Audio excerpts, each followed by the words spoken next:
Welcome to Telangana వెలుగు. నేను మీ రాజు. Bharatiya Janata party కొత్త అధ్యక్షుడిని నియమించే అవకాశాలు ఉన్నాయి. సో రీసెంట్గా మోడీని కూడా కలవడం అనేది జరిగింది. దాదాపుగా 8 మంది మంత్రులు, 8 మంది ఎమ్మెల్యేలు, ఒక ఎమ్మెల్సీ కూడా కలవడం, తర్వాత త్వరలో భారతీయ జనతా పార్టీకి కొత్త అధ్యక్షుడు వస్తారని చెప్పేసి కూడా హింట్ ఇవ్వడం అనేది కూడా జరిగింది. కాకపోతే ఈ రేస్లో దాదాపుగా 6 మంది ముఖ్యంగా పేర్లు వినిపిస్తున్నాయి. అందుట్లో చూసుకున్నట్టయితే మొదటగా ధర్మపురి అరవింద్ ఇప్పటికీ నిజామాబాద్ నుంచి 2 సార్లు ఎంపీగా గెలవడం అనేది జరిగింది. ఒక బీసీ నేత కాబట్టి, అలాగే యూత్ ఫాలోయింగ్ ఎక్కువగా ఉన్న నేత.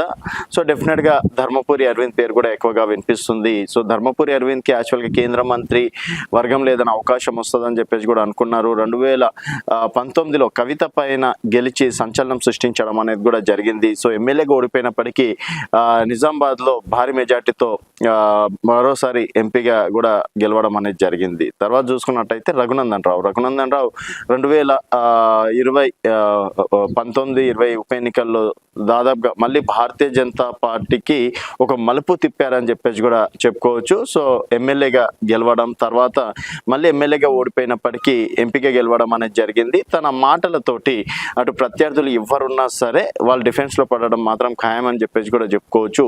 సో రఘునందన్ రావు మంచి సబ్జెక్ట్ ఉన్న నేత, అలాగే ఫాలోయింగ్ ఉన్న నేత.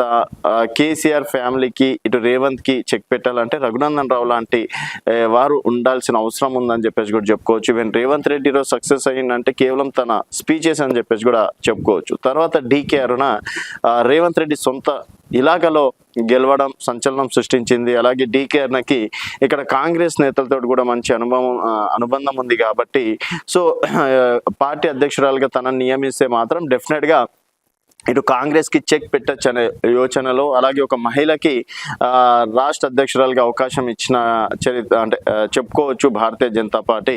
ఆ విధంగా డీకే అరుణ పేరు కూడా ప్రముఖంగా వినిపిస్తుంది. అలాగే బండి సంజయ్ ఈ మరోసారి మరి రాష్ట్ర అధ్యక్షుడు అవుతాడా? అసలు గ్రామ స్థాయిలో ఈరోజు భారతీయ జనతా పార్టీ సక్సెస్ అయిందంటే దానికి కర్త కర్మ క్రియ బండి సంజయ్ అని చెప్పేసి కూడా చెప్పుకోవచ్చు. సో బండి సంజయ్ చేసిన పోరాటాలు కావచ్చు, ఉద్యమాలు కావచ్చు, ఆనాడు కేసీఆర్ని ఎదుర్కొన్న రేవంత్ రెడ్డికి ఏ విధంగా అయితే గట్స్ ఉన్నాయో ఆ విధంగా బండి సంజయ్కి ఉందని చెప్పేసి కూడా చెప్పుకోవచ్చు. తర్వాత మాజీ ఎమ్మెల్సీ రామచంద్రరావు పేరు కూడా ప్రముఖంగా వినిపిస్తున్నాయి. సో డెఫినెట్గా నాకు అవకాశం ఇస్తే లోకల్లో కావచ్చు, తర్వాత మిగతా చోట్ల కూడా పార్టీని విస్తరింపజేయడంలో విజయం సాధిస్తా అని చెప్పేసి కూడా చెప్పుకొస్తున్నారు. తర్వాత ఈటెల రాజేందర్ ముదిరాజ్ కమ్యూనిటీకి చెందినటువంటి నేత. తర్వాత కేసీఆర్ క్యాబినెట్లో 2 సార్లు మంత్రిగా చేసిన అనుభవం కావచ్చు, తెలంగాణ ఉద్యమకారుడిగా మంచి పేరుంది. సో అటు బీఆర్ఎస్ వాళ్ళతో కూడా మంచి సంబంధాలు ఉన్నాయి కాబట్టి బీసీ ముఖ్యమంత్రిని కూడా ప్రకటించడం అనేది కూడా జరిగింది భారతీయ జనతా పార్టీ గత ఎన్నికల్లో. సో ఈటెల రాజేందర్ పేరు కూడా ప్రముఖంగా వినిపించడం అనేది జరుగుతుంది. మిగతా నాయకుల పేర్లు కూడా వినిపిస్తున్నప్పటికీ డాక్టర్ లక్ష్మణ్ గారి పేరు కావచ్చు మరోసారి అధ్యక్షుడికి అవకాశం ఇవ్వాలని చెప్పేసి కూడా కోరుకుంటున్నారు. కాకపోతే వీళ్ళు ప్రముఖంగా వినిపిస్తున్న పేరు మరి బండి సంజయ్కి ఆల్రెడీ కేంద్ర సహాయ హోంశాఖ మంత్రిగా కొనసాగుతున్నారు కాబట్టి మరి బండి సంజయ్కి అవకాశం ఉంటుందా, లేకపోతే మిగిలిన వారికి అవకాశం ఇస్తారా?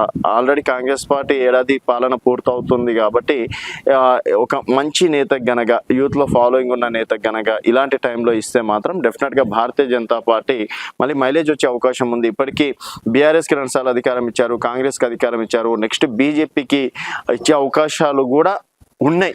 భారతీయ జనతా పార్టీ కరెక్ట్గా అంటే ఈ ప్రభుత్వ పథకాల విషయంలో కావచ్చు, తర్వాత కేసీఆర్ ఫ్యామిలీని అటు డిఫెన్స్లో పడేస్తే మాత్రం డెఫినెట్గా భారతీయ జనతా పార్టీకి కూడా అవకాశం ఉంది. 8 మంది ఎమ్మెల్యేలు గెలిచారు, 8 మంది ఎంపీలు కూడా గెలవడం అనేది జరిగింది కాబట్టి మరి భారతీయ జనతా పార్టీ అవకాశాన్ని ఏ విధంగా సద్వినియోగం చేసుకుంటుంది, అలాగే మరి ఎవరు రాష్ట్ర అధ్యక్షుడు అయితే బాగుంటుంది అనేది మీ అభిప్రాయాల కింద కామెంట్ రూపంలో తెలియజేయండి. చూస్తూనే ఉండండి తెలంగాణ వెలుగు.